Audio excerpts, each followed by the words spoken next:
Kona ngale Kobla wayo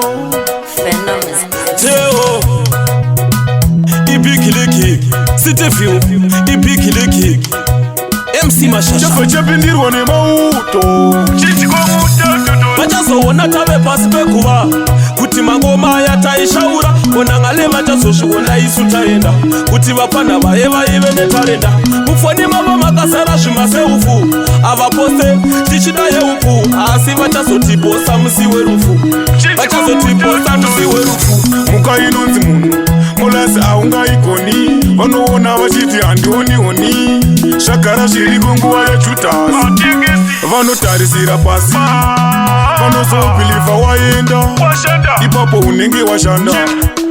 usazomira kunyengetera varipo hopo vanenge vachideketera tave pasi pekuva kuti mangoma yataishaura kona ngale vachazozviona isu taenda kuti vapana vaye vaive netarenda mufoni mavo makasara zvimaseufu avapose tichida yeupu asi vachazotiposa musi werufu vachazotiposa musi werufu zvinobatsirei kuposa munhu ave muvhu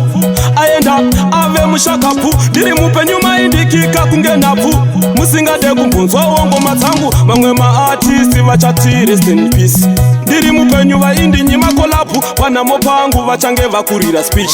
vachiti aive mumwe wedu bhaku gafunga kwandakatangira kana kwandichaperera ndega ndinozvizivira vanowengaende zvakavaomera kuti nyima kolabhu ichivakumbira nasiva kundifonera nyarara zvangu wangu molasi nerimwe remazuva uripo lasi inguva nemukana chete mumwe wangu usava namati wauri kutsvaka nhasi mangwana ndivo vachakutsvaga ndo zvariri pasi rino upenyu hwakazara nengano chinji komutatu tose vachazoona tave pasi pekuva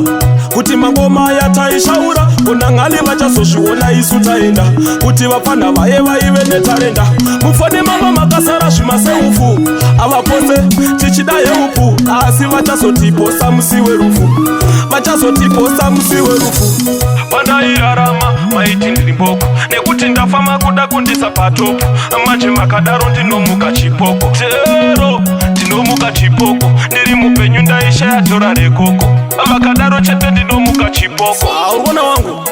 vana vatifarira mamero.